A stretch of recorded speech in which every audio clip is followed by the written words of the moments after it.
ሰላም እንዴት ናችሁ? ወደ ዩኒክ ስፖርት ቤተሰቦች በሰሞኑን በቻምፒዮንስ ሊግ ጨዋታ በአርሰናሎች የተሸነፉት ሪያል ማድሪዶች መሆኑ በመልበሻ ክፍል ከፍተኛ የሆነ ጠንከር ያለ ውይይት እየተደረገ መሆኑ መረጃዎች ወጥተዋል። በተለይም ኬሊያን ምባፔ፣ ጁዲ ቤሊንግሃም እና ቪኒሲየስ ጁኒየርን የያዘው የሪያል ማድሪድ ስብስብ እንዴት በኤምሬትስ ስቴዲየም በአርቴታው ቡድን አርሰናል እንዴት ይሸነፋል የሚል መጠይቅ አእምሯቸው ላይ እየተመላለሰ መሆኑን ተዘግቧል። በቻምፒዮንስ ሊግ ውድድር በአርሰናሎች የ3-0 ሽንፈት የደረሰባቸው ሪያል ማድሪዶች እንዴት እንሸነፋለን? 3-0 ከባድ የሆነ ሽንፈት ነው፣ እንዴት ይሄ ሊሆን ይችላል? በሚል መልበሻ ክፍል ውስጥ ከፍተኛ የሆነ ጠንከር ያለ ውይይት መደረጉን መረጃዎች እየወጡ ነው። ጎል.ኮም ከስፔን ቴሌቪዥን ጣቢያ ያገኙት ባለው መረጃ መሰረት የኡራጓዩ ዜግነት ያለው የመሃል ክፍል ተጫዋቹ ፍሬድሪኮ ቫልቬርዲ ይህን ሐሳብ መልበሻ ክፍል ውስጥ አንስቶታል። ይህን ሐሳብ ደግሞ የተቀባበሉት ጁዲ ቤሊንግሃም፣ ኬሊያን ምባፔ እና ቪኒሲየስ ጁኒየር እንዴት በመድፈኞቹ እንበልጣለን? ከጨዋታ ብልጫ ጋር 3-0 ተሸንፈን የተመለስ ነው፣ እንዴት ይሄ ሊሆን ይችላል? በሚል ጠንካራ ቃለ ምልልስ የተደረገበትና ጠንካራ የጋራ አቋም የያዙበትን ውይይት ማድረጋቸውን ጎል.ኮም ዘግቧል። በሚኬል አርቴታ የሚመራው የመድፈኞቹ ቡድን ሪያል ማድሪድን 3-0 ማሸነፉ ይታወሳል። በዲክላን ራይስ 2 የቅጣት ምት ጎሎችና በሚኬል ሜሪኖ ተጨማሪ 1 ጎል ሪያል ማድሪድን 3-0 ማሸነፉ ይታወሳል። ይህ ሽንፈት እያብከነከናቸው የሚገኙት ሪያል ማድሪዶች በመልስ ጨዋታው ሳንቲያጎ ቤርናቦ ላይ በሚያደርጉት የመልስ ጨዋታ እንዴት አርሰናሎችን አሸንፈው ወደ ግማሽ ፍጻሜ ማለፍ እንዳለባቸው ጠንከር ያለ ውይይት ማድረጋቸውን ነው ጎል.ኮም የዘገበው። በኤምሬትስ ስቴዲየም በነበረን ጨዋታ ደካማ የሚባል አጫወት ነው የተጫወት ነው ሲል ኡራጓዊ አማካይ ቫልቬርዴ ተናግሯል። ይህን አጫወት መመለስ ይኖርብናል፣ ወደ ጨዋታ መመለስ ይኖርብናል የሚል አቋም መያዛቸው ነው የተዘገበው። ሪያል ማድሪድ የ15 ጊዜ የቻምፒዮንስ ሊጉ ባለድል ነው። ይህን የታሪክ ስኬቱን ማስጠበቅ ይኖርብናል የሚሉ ተጫዋቾችም ሐሳባቸውን አንሸራሽረዋል። በተለይም ኮከብ የሚባሉት ጁዲ ቤሊንግሃም፣ ኬሊያን ምባፔ፣ ቪኒሲየስ ጁኒየር ሶስቱ በተለይም በመጀመሪያው 15 ደቂቃ በመልስ ጨዋታው በመጀመሪያው 15 ደቂቃ ውስጥ ጎል ማስቆጠር የምንችል ከሆነ ወደ ጨዋታው መመለስ እንችላለን፣ ጨዋታውን መቆጣጠር እንችላለን የሚል ጠንካራ ያለ ሐሳብ አንስተዋል። ጨዋታውን መቆጣጠር የምንችልበት መልካም አጋጣሚ መፍጠር ከቻልን ደግሞ በቀላሉ አርሰናሎችን አሸንፈን ወደ ግማሽ ፍጻሜ መሻገር የምንችልበትን ድል እናስመዘግባለን ሲሉ መልበሻ ክፍል ላይ የተሸራሸሩ ሐሳቦችን ጎል.ኮም ዘግቧቸዋል። የመልበሻ ክፍል ውይይቱን የመራው ፍሬድሪኮ ቫልቬርዴ በኤምሬትስ ስቴዲየም ሙሉ በሙሉ ከጨዋታ ውጪ ነበር። በተለይም ኮከቦቹ ኬሊያን ምባፔ፣ ቪኒሲየስ ጁኒየር እና ጁዲ ቤሊንግሃም ወደ ጨዋታ መመለስ ይኖርባቸዋል የሚል ሐሳቡ ሰጥቷል። በሳንቲያጎ ቤርናቦ ያለምንም ጥርጥር ሁለተኛውን ጨዋታውን በሰፊ ጎል ልዩነት አሸንፈን ወደ ግማሽ ፍጻሜ ማለፍ ይኖርብናል የሚል ጠንካራ ያለ አቋም መያዛቸው ነው የተነገረው። የሪያል ማድሪድ እና የአርሰናሎች የመልስ ጨዋታ በጉጉት እየተጠበቀ ሲሆን የፊታችን ረቡዕ የሚካሄድ ይሆናል።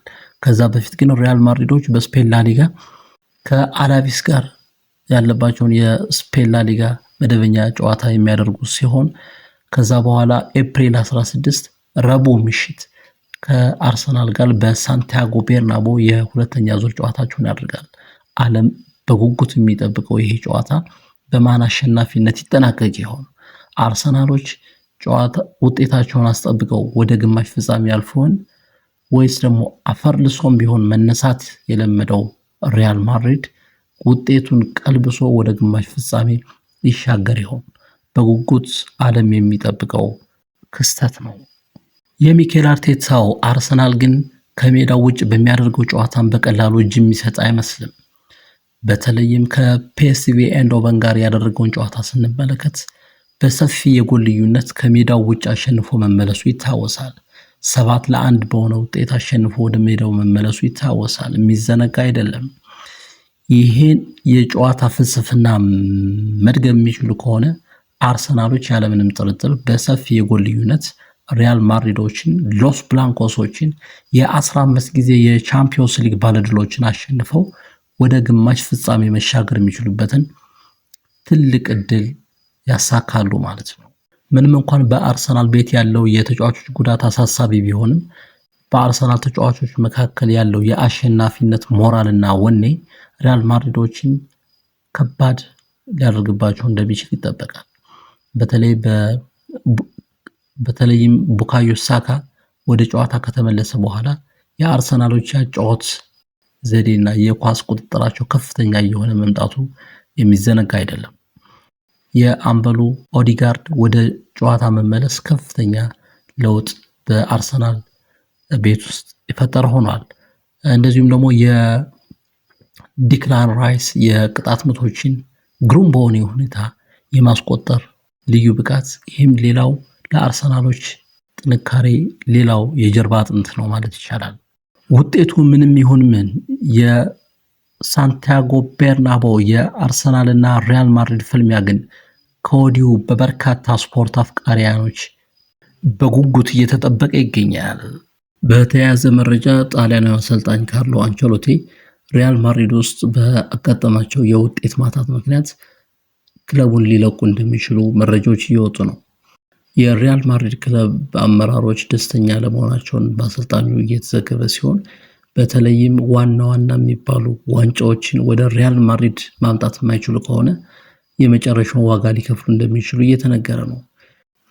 የቻምፒዮንስ ሊግ ዋንጫ፣ የላሊጋው ዋንጫ እንደዚሁም ደግሞ የኮፓ ድላሪ ዋንጫዎችን ወደ ሪያል ማድሪድ ማምጣት እንደሚጠበቅባቸው የተነገራቸው ካርሎ አንቸሎቲ ይህን ማድረግ የማይችሉ ከሆነ ከሪያል ማድሪድ የአሰልጣኝነት ወንበራቸው እንደሚሰናበቱ መረጃዎች እየወጡ ነው። ሎስ ብላንኮቹ የዘንድሮ የ2024-25 የውድድር ዓመት አልጋ ባልጋ አልሆነላቸውም። በተለይም በአሳለፍነው ሳምንት በሜዳቸው በቫሌንሺያ የደረሰባቸው የ2-1 ሽንፈት በላሊጋው የደረጃ ሰንጠረዥ ከመሪው ባርሴሎና ጋር ያላቸውን የነጥብ ልዩነት ወደ 4 ከፍ አድርጎታል። ይሄ ደግሞ ለዋንጫው ያላቸውን እድል ዝቅ ያደረገ መሆኑ ከላሊጋው ሽንፈት በተጨማሪ በቻምፒዮንስ ሊግ ውድድር በሩብ ፍጻሜ ጨዋታ በኤምሬትስ ስቴዲየም በአርሰናሎች 3-0 ሽንፈት ማስተናገዳቸው ይታወሳል።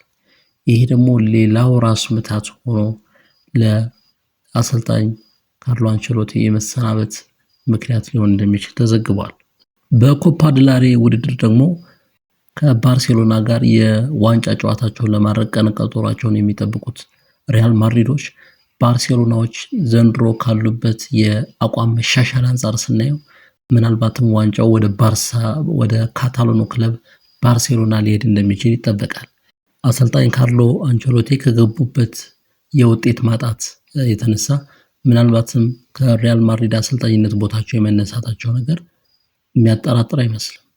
የአሰልጣኝ ካርሎ አንቸሎቲ ተተኪ ይሆናል ተብሎ እንግዲህ እየተነገረለት ያለው ስፔናዊ የባየር ሊቨርኩሰን አሰልጣኝ ዣቪ አሎንሶ በጀርመን ቡንደስሊጋ ድንቅ ማድረግ የቻለውን የባየር ሊቨርኩሰን የቡድን አጨዋወት መመልከት ይቻላል።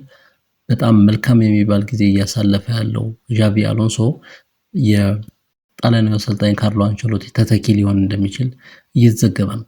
ባየር ሊቨርኩሰን በባለፈው ዓመት የ2023-24 የውድድር ዓመት የቡንደስሊጋውን ዋንጫ ማንሳቱ ይታወሳል። በዘንድሮ የቡንደስሊጋው የውድድር ዓመት ደግሞ ባየር ሙኒክ በመቀጠል ሁለተኛ ደረጃን ይዟል። የዚህ ምርጥ ክለብ የባየር ሊቨርኩሰን አሰልጣኝ የሆነው ዣቪ አሎንሶ የሪያል ማድሪድ ቀጣዩ አሰልጣኝ ሊሆን እንደሚችል መረጃዎች እየወጡ ነው።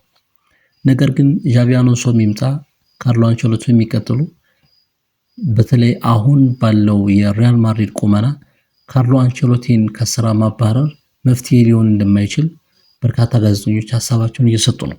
ምክንያቱም ካርሎ አንቸሎቲ ከበርካታ ፈተናዎች ጋር ነው ሪያል ማድሪዶችን ዋንጫ እንዲያነሱ እያደረጉ ያሉት። ምክንያቱም በርካታ ተጫዋቾች በጉዳት ምክንያት ከአሰላለፍ ውጭ ሆነውባቸዋል። በተለይም በአማካይ ስፍራ ያሉ ተጫዋቾች፣ ቁልፍ ቦታዎች ላይ የሚጫወቱ ተጫዋቾች በጉዳት ምክንያት ከጨዋታ ውጭ የሆኑበት ሁኔታ ማየት ይቻላል። ከዚህም ባሻገር ሪያል ማድሪዶች በዘንድሮ የዝውውር መስኮት የፈረንሳዩን የፓሪስ ሴን ጀርሜን ጨራሽ አጥቂ ኬሊያን ምባፔን ብቻ ነው ማስፈረም የቻሉት። እነዚህ ነገሮች ሲደራረቡ ምናልባትም የአሰልጣኙ ስህተት ላይሆን ይችላል። አሰልጣኝ ካርሎ አንቸሎቲን ማባረር ወይም ከስራ እንዲሰናበቱ ማድረግ ትክክለኛው መፍትሄ ላይሆን ይችላል የሚል ትንተና ጎል.ኮም ይዞ ወጥቷል። ስመገናናዎቹ የሪያል ማድሪድ የመሃል ክፍል ሞተሮች ቶኒ ክሩዝ እና ሞድሪች እድሜያቸው መጨመራቸው እንደዚሁም ደግሞ የተከላካይ መስመር ተጫዋቹና የቡድኑ አምበል ናቾ ወደ ሳውዲ ፕሮ ሊግ መዘወሩ ለሪያል ማድሪዶች ድንገተኛ የአቋም መዋዠቅ ትልቁን አስተዋጽኦ የሚወስዱ ተጫዋቾች እንደሆኑ ነው እየተዘገበ ያለው። ስለሆነም አሰልጣኝ ካርሎ አንቸሎቲን ለዚህ አቋም መዋዠቅ ብቸኛ ተጠያቂ ማድረግ ጥሩ አይደለም የሚል ሐሳብ እየተሰጠ ነው። ጉዳዩ ምንም ይሁን ምን የፊታችን ረቡዕ በቻምፒዮንስ ሊግ ውድድር ከአርሰናሎች ጋር የሁለተኛውን ዙር የመልስ ጨዋታ የሚያደርጉት ሪያል ማድሪዶች ሳንቲያጎ ቤርናቦ ላይ አርሰናሎችን አሸንፈው ወደ ግማሽ ፍጻሜው ያልፋሉ የሚለው የበርካቶች ጥያቄ ሆነዋል።